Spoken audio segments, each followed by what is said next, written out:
Hi mga UVJ, ako ulit. So, kamusta kayo dyan? Tingnan natin kung anong energy update. So, siya nga po pala, maraming salamat po sa mga new subscriber natin. Thank you so much po. Highly appreciated po talaga. Thank you so much. Sa mga returning subscriber po, thank you po sa suporta. Okay. So, sa mga nag-comment, nag-like, nag-share, thank you so much po. Okay. Sa mga resonate today, thank you po in advance. So, stay connected po tayo. Sa mga hindi pa makaka-resonate today, better lang next time po. Okay. So, baka po energy nyo na masagap ko. So, let's get into it, Virgo. Let's see.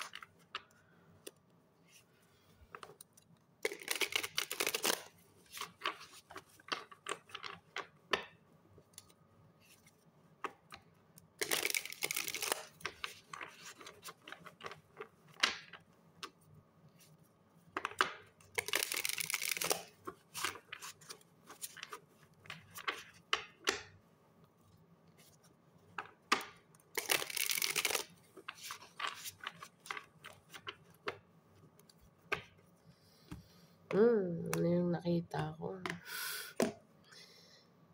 Jeez, Two of Cups. I think, ayoko munang mag-I think. So, let's see. What is it? 3 cards for my Virgo, please.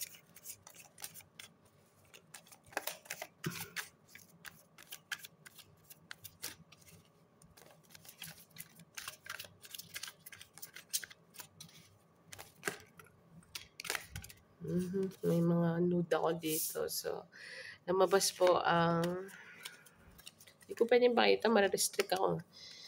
Ace of Wands, upright. Okay. And I think this is the Devil card. Ay, hindi. The Lover, sorry. The Lover's upright. Okay. Ito. Ten of Cups. So, meron kang The Lovers, Ace of Wands, The Lovers, tsaka Ten of Cups. All in upright. So, Virgo, meron kang new beginning. Definitely merong love. Okay. Kahit i-segue natin. Meron kang new beginning, meron kang new love incoming, Virgo. So, kailangan mo mag-declutter. Para po sa mga Virgo na in a relationship, your relationship is going to the next level. Kung sinasabi, baka masakit ng tenga nyo, paulit-ulit ako. But this is the message, Virgo. Wala tayong magagawa. Kahit natirahin nyo ako sa comment section na paulit-ulit, it's very clear na ang mensahe is yun at yun. Different tarot cards ng ginagamit ko dito. Okay. Iba't ibang deck na to na ginagamit ko. So, this is impossible. So, definitely ang energy mo is love is on the air, Virgo. Kung baga, ikaw ang Virgo na may in a relationship, yung passion is there. It's gonna be on fire, Virgo. And the commitment is there, but the lovers is making a decision on something specifically. Either doing it together, okay, or need to fix something first before moving in together with the Ten of Cups. Ten of Cups, Virgo, is pwede mong i-google. Pero sige, with the Ten of Cups is emotionally fulfilling. Husband-wifey material kapag merong lovers na nakadikit. Together with the Ace of Wands, hello, family, wifey, husband material. Wala pong perfectong pamilya. Okay. Lahat po is may ups and downs, roller coaster, let's just say.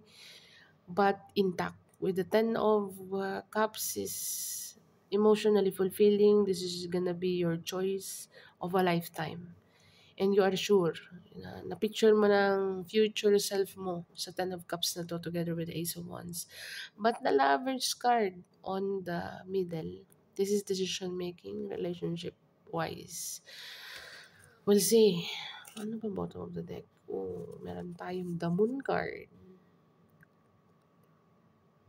Interesting. The Moon card, there is something hidden here. Okay. Pero I think it's in the reverse. Um, we'll see. Opposition card po ang gamit ko. So, baligtaran mo. Tingnan natin what else. Tell me more.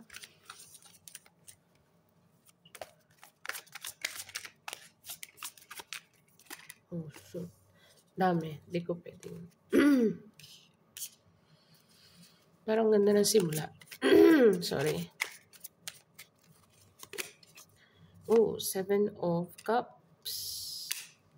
Confused. As I said, merong kailangan magdesisyon dito. Love is on the air, putting the relationship into the next level, and this thing, chemistry, fiery energy, Ten of Cups, wifey husband material. This is definitely a package. Okay. But at the same time, as I said, meron tayong the lovers at the bottom. So the lovers is making a decision, a relationship into another relationship, like so with the Seven of Cups being here upright, confusing. There is a confused energy here. Okay. Or maybe they just, tingnan natin. Seven of Pentacles in the reverse. 7-7. Seven in numerology is all about knowledge. But it's in the reverse. I mean, it's in the upright. And the 7, meron dito nag-over. Seven of Pentacles, hindi na makapaghintay. Kasi ang Seven of Pentacles is nag-invest ka, harvest also. Alam mong mag-harvest ka, you do the work. You are waiting for the harvest and you are waiting for the final result or you are waiting something. Okay. Na alam mo sa sarili mong nag-invest ka. You are waiting for the result. But at the same time, merong confused dito at saka ayaw na maghintay with the Seven of Pentacles in the reverse. Why is that? Baka this is only expectation. Okay. Ang ganda sana. Merong sana na word. Okay. Kasi merong the lovers choosing another relationship into the another relationship, but the chemistry is very strong. And together with the Ten of Cups, you know both better. Okay. Pero merong ayaw na maghintay dito tsaka confused sa sitwasyon eh. Naku-confuse kasi um, naguguluhan. Naguguluhan kasi bakit naguguluhan? Ayaw nang maghantay.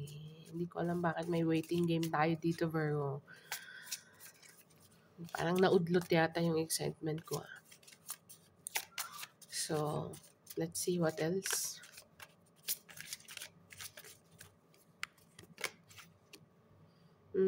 The Page of Pentacles in the reverse.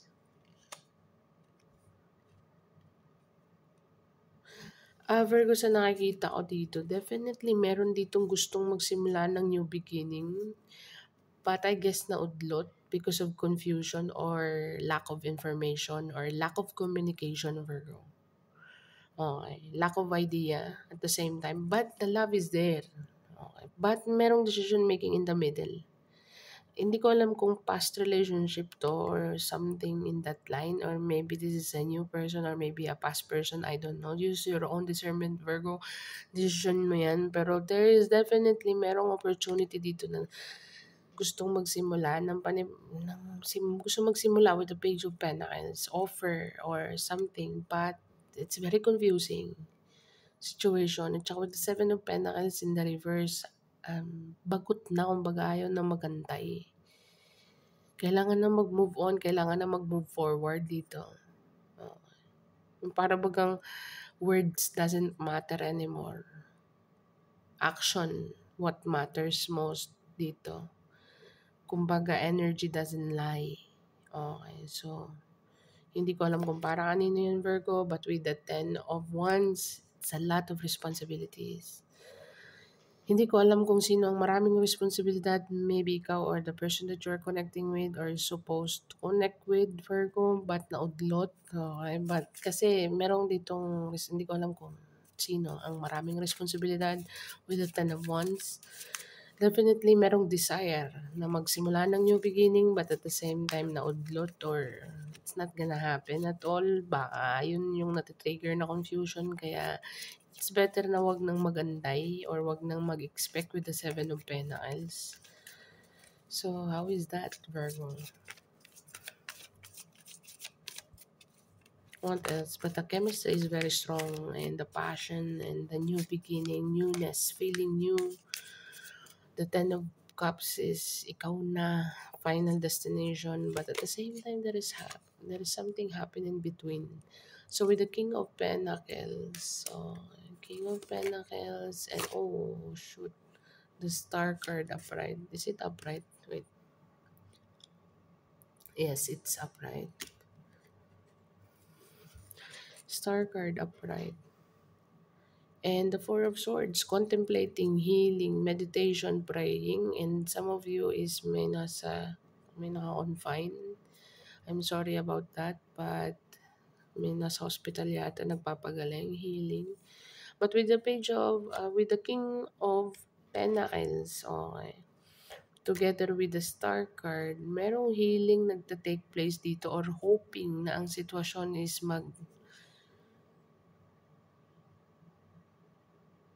turn to this person's favor. Kumbaga pumabor ang sitwasyon para sa kanya. Okay, hindi ko alam kung para saan to, Virgo. Kasi merong gustong mag-start dito ng new beginning somewhere merong potential kasi dito eh. But at the same time, it's not gonna be easy kasi merong responsibilidad on the middle. And at the same time, nagbibigay siguro ng confusing energy ang the another person na gustong i-commit or gustong mag-commit. Okay, either way.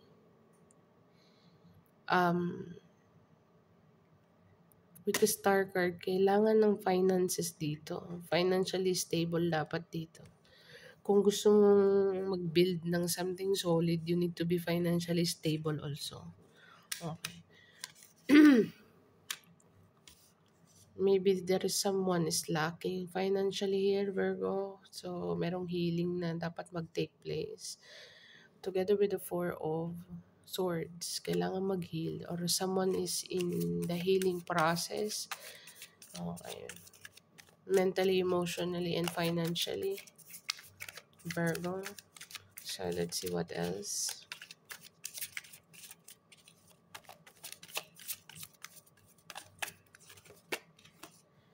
The Nine of Cups, upright. King of Cups, upright. Four of Cups, upright. And the Page of Wands, upright. So, merong mensahe dito, merong hindi makakates. Kailangan talaga mag-communicate. The Magician card. And the Four of Wands. Okay, fine. Grabe, transition ah. And the Three of Cups, invitation, reconciliation, and there is someone here, Virgo, na ayaw mamiss ang miss opportunity. Being together with you, Virgo, or either way, baka ikaw, ayaw mong mamiss ang opportunity. This is once in a lifetime opportunity, Virgo, with this person or maybe for you. Either way, for once is manifesting newness. Kahit nasabihin natin in the reverse ang Page of Pentacles, still manifesting, trying. Okay. So, there is communication. Kailangan ng communication sa sitwasyon.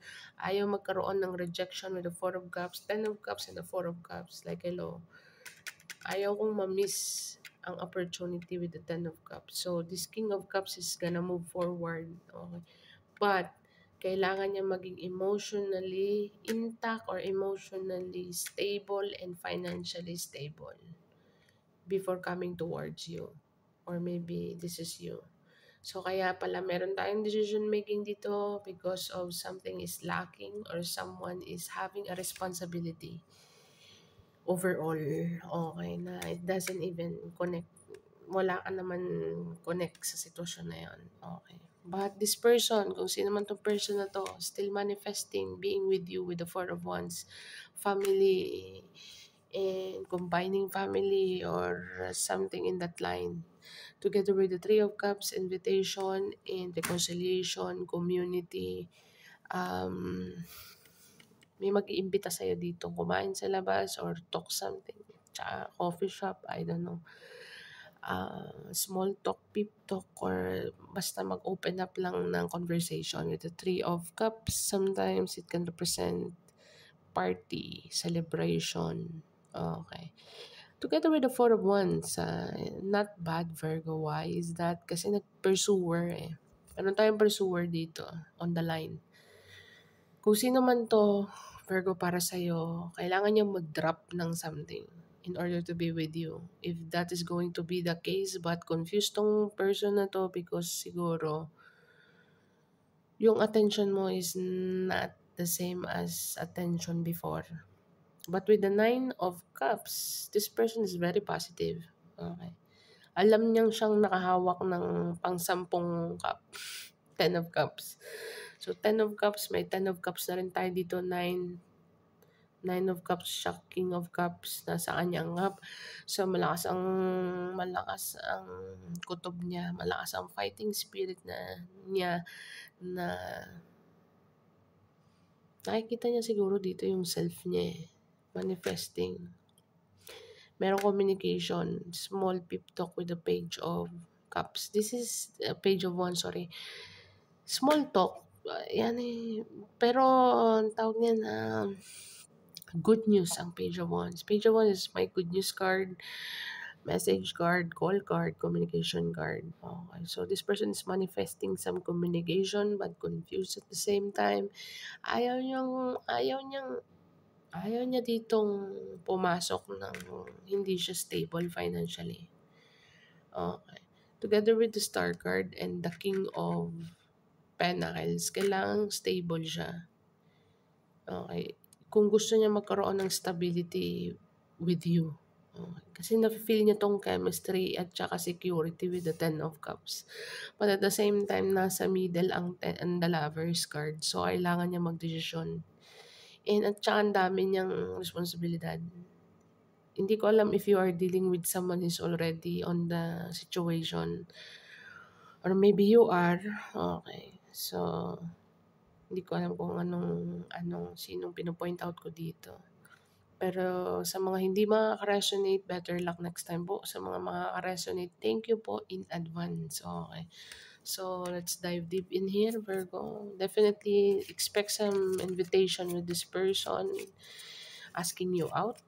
Okay, or talk, or communication or something in that line. Okay.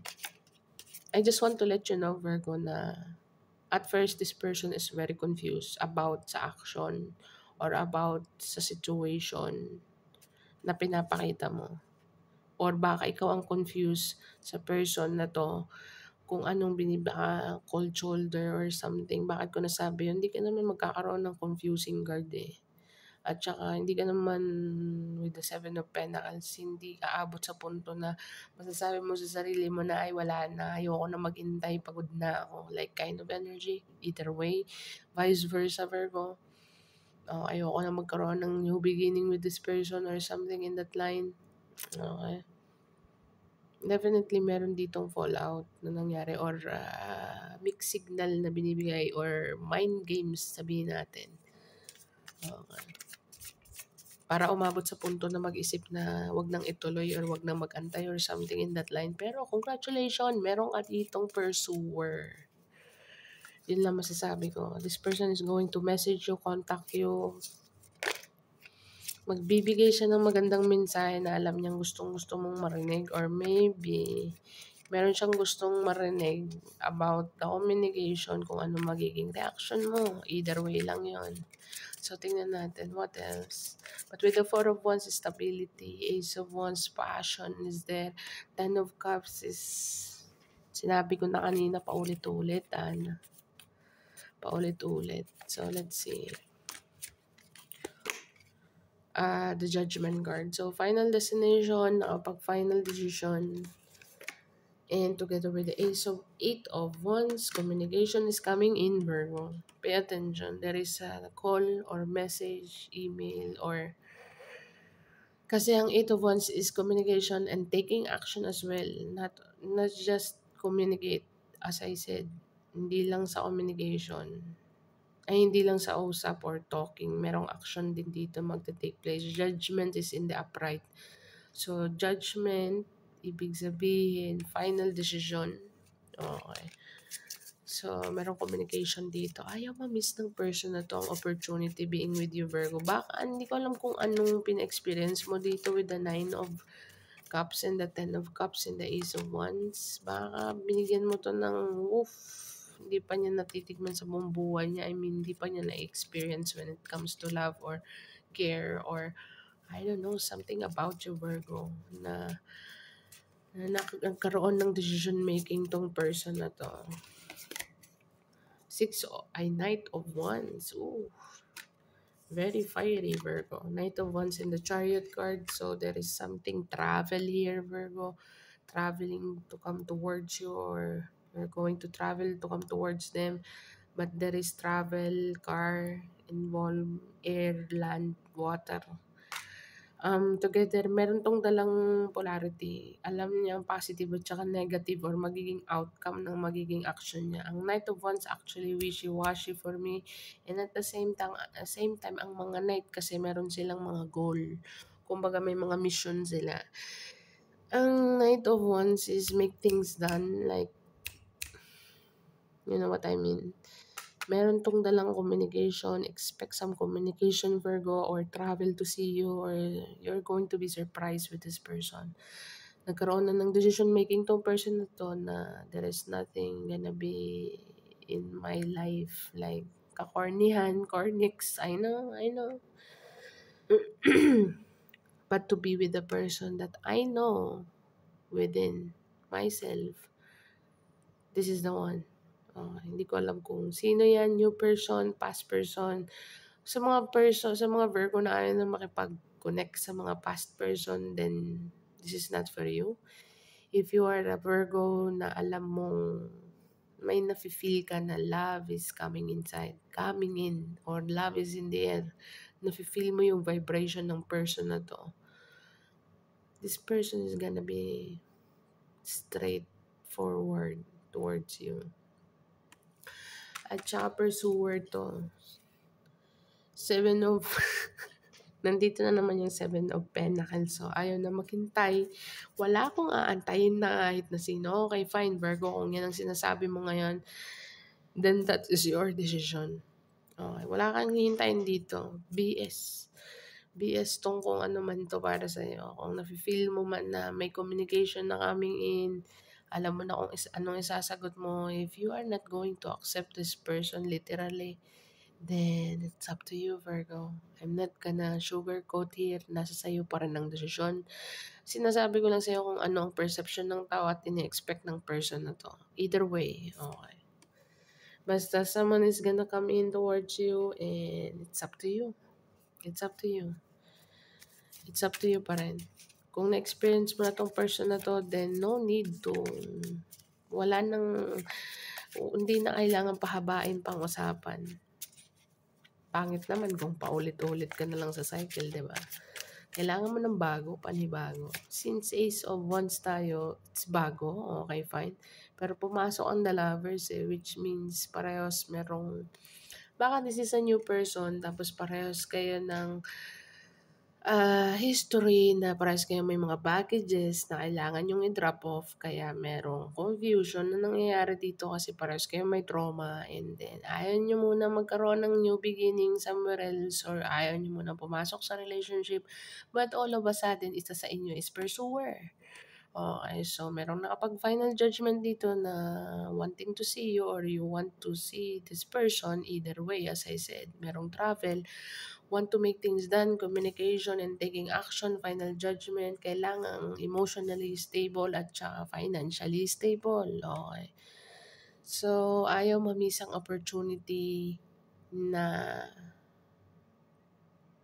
being with you, or ikaw ayaw mo mamiss ang opportunity being with them. So, That's what I'm getting. Okay, with the Four of Swords, I think both of you are in the healing process, or some of you, for some of you. Okay, so tingnan natin what else. Six of Wands, sorry. There is a victory card. And together with the King of Wands. Wow. Virgo, as I said kanina, pursuer to. Together with the Ten of Swords. Ten of Swords, kung makikita mo, it's all about mastery. But for now, this person is foggy. So, kaya lumabas ang Four of Swords kanina is kailangan mag-contemplate and meditate, seeing the being bigger picture, Virgo. Maybe ikaw, kailangan mo ng clarity. There is a foggy kind of energy here. Baka duda ka, okay, baka natitrigger ang trauma mo, or maybe this person. So, kailangan ng clarity sa sitwasyon. Communication is the key, Virgo. So, kaya meron tayong Eight of Wands at saka Page of Wands. Definitely a news and a communication. Ace of Wands, Virgo, kailangan ng communication. Six of Wands is a victory card.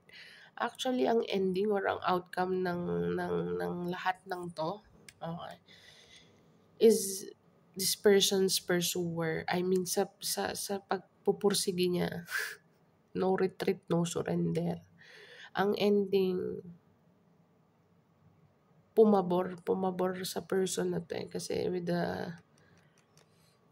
the magician card, underneath is Six of Wands. Kasi bakit pursuer, oh, lakas ng pursue dito. Fast communication, fast action, tong tatlo na to. Pag decide ako, fine, okay. This is what I want. This is what I do. This is what next. You know what I mean, Virgo? That kind of energy. So, tingnan natin kung ano. Sana po sa mga hindi makaka-resonate, better luck next time po. Okay, sa mga makaka-resonate, thank you po in advance, mga ka-UVG. Salamat po sa suporta. Sobra. Okay, so let's see.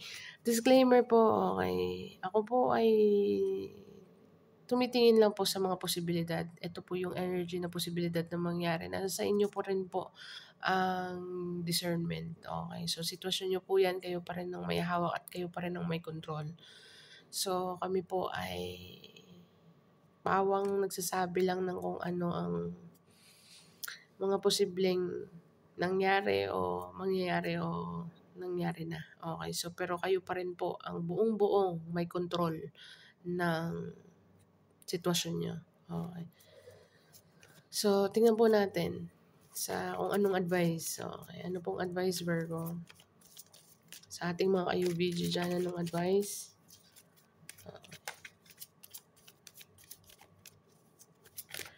Kailangan kong i-emphasize yan sa intro.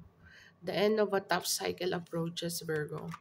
So, baka sa person na to, baka nahihirapan siyang mag-isip or mag-decide kung ano ba talagang kailangan niyang gawin.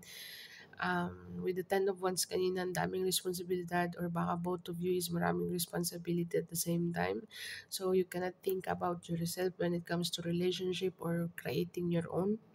Kasi more nakafocus kayo sa responsibilidad ng hindi naman sa inyo dapat, but as a human being at saka sa family or as a worker or something, kailangan yung punan. Okay. Iset aside muna ang mga pansariling pangangailangan. But at the same time, dahil sa pagpupursue, kung sino man tong pursuer na to, Virgo, never give up. Okay, so may mararating with the Six of Wands. May mararating to. The end of the tough cycle approaches. Baka sa person na to or baka sa side mo. Kung ano man ang pinagdadaanan mo ngayon, Virgo, or kung ano man ang pinagdadaanan ng person na to, it will come to pass. Okay, Virgo. So, let's see what else. Nothing will come into the situation. Bakit yun? Bakit nothing will come into the situation? Bring love into the situation. So Virgo, as I said kanina, a new romantic cycle begins. As I said kanina, Virgo, kung ikaw ay nagde-decide na ayaw mong makipag-relationship or something in that line, then as I said, nasa sayo pa rin po ang desisyon. Pero wala po tayong magagawa sa taong porsigido. Porsigido po kasi meron tayong porsigido dito. So, I don't know paano mo i-handle yan. But at the end of the day, meron ka dito our new romantic cycle begins. So, I don't know kung paano mo. Baka kasi ang mentality mo or ang energy mo, ang energetic field mo is, as I said kanina, natitrigger ang trauma. Baka kasi it's a waste na naman. Wasting time.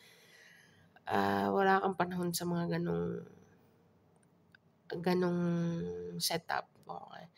Kung nakikita mong ay panibagong saya na naman ng panahon to, then you're good. So, baka yun ang mentality mo na nothing will come into the situation again. But hey, bring love into the situation, Virgo, and you will see that there is a new romantic cycle begins. But you use your own discernment pa rin, Virgo. Please lang, don't shoot the messenger. Nasa huli po ang pagsisisi. Bakit ko nasabi yon? Hindi naman po kailangan i-rely sa taro. Okay, so nagtataro po tayo or mensahe or disclaimer for information na something, hindi lahat i-rely sa taro. Okay, hindi lahat. Para po sa mga may mga viewers po kasi na lahat inire-rely sa taro tapos after all ang taro reader ang titirahin. So sorry to say, we are not responsible for that kind of, kasi nakalagay sa description namin na hindi kami advisable mag-advise ng health, finances, or anything, you know what I mean. This is for entertainment purposes only. And, yun ang masasabi ko, Virgo. Sana naman ay nagigets ako. Kayo pa rin ang may full control. Okay. Kami ay nagbibigay lang ng mensahe na posibleng nangyari, mangyayari pa lang, or kasalukuyang nangyayari. Okay, so let's see. Anong angel message number for Virgo, please? What is the angel message number? So we have 6, Virgo. 6, 2. Meron kang Queen. 627. 627, Virgo, maaaring i-google mo siya. Angel message number 627. Maaaring makaresonate sa sitwasyon mo. So, Virgo, this is what I have for you. Okay. Sa mga makaka-resonate, thank you po. Sa mga hindi po makaka-resonate, better luck next time po. Okay. So, this is what I have for you. Thank you for being here, Virgo. Thank you for watching. See you on the next one, Virgo, and bye for now.